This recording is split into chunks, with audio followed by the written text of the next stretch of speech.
Hello guys, मैं मुकुल मोहन। तो ये जो है आपके सामने डिफिनीसन दिख रही है मोललता की, यानी इसे जो है इंग्लिश में मोलैलिटी कहते हैं। तो ये जो है क्लास 12 में केमिस्ट्री से है, चैप्टर नंबर 2 विलेयन। उससे जो है ये इम्पॉर्टेंट डिफिनीसन है। इसके बाद और इम्पॉर्टेंट डिफिनीसन है, तो शुरुआत कर रहे हैं। देखिए दिया है, इसकी डिफिनीसन होगी कि 1000 ग्राम यानी 1 किलोग्राम विलायक में घुले विलेय पदार्थ के मोलों की संख्या को विलयन की मोललता कहते हैं, यानी मोलैलिटी कहते हैं। तो 1000 ग्राम लिख लें यहाँ पर आप, या तो 1 किलोग्राम। तो 1000 ग्राम विलायक में घुले विलेय पदार्थ के मोलों की संख्या को उस विलयन की मोललता कहते हैं। इसे स्मॉल m द्वारा जो है व्यक्त किया जाता है। जिसके नीचे सूत्र लिखा है, विलयन की मोललता बराबर विलेय के मोलों की संख्या बटे विलायक का द्रव्यमान गुणे 1000। इसके आगे दिया हुआ है,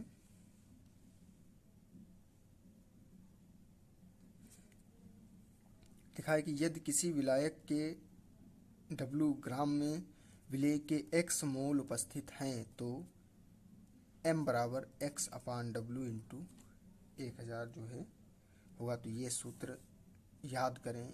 इस पर जो है न्यूमेरिकल लगते हैं, बहुत इम्पॉर्टेंट न्यूमेरिकल होते हैं। और इसमें जो है बोर्ड पेपरों में जो है ज़्यादातर न्यूमेरिकल ही पूछे जा रहे हैं। इसके बाद अगला है, डिफिनीशन दिया है, देखिए।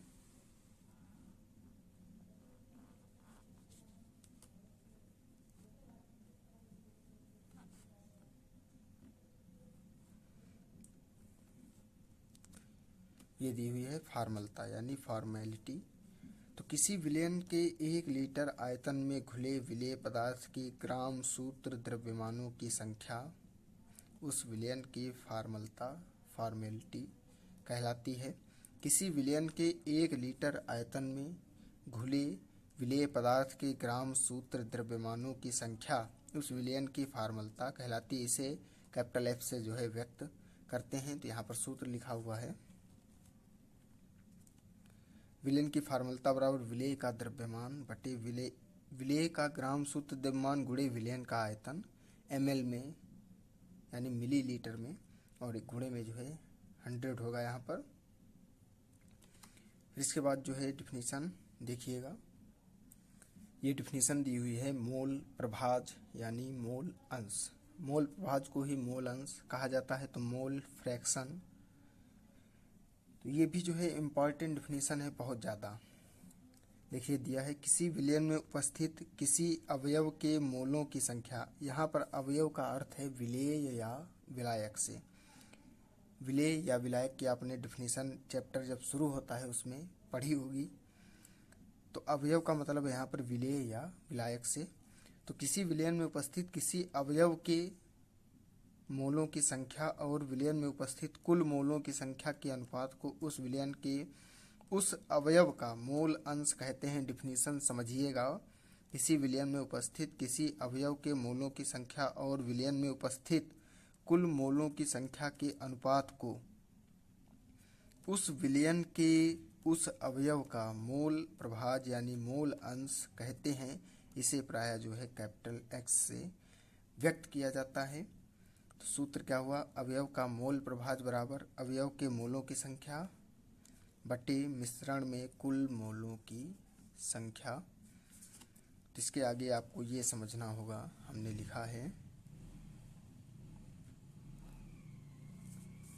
यदि किसी विलयन में विलेय के Na मोल विलायक के Nb मोल में घुले हों तो कुल मोलों की संख्या Na प्लस Nb होगी।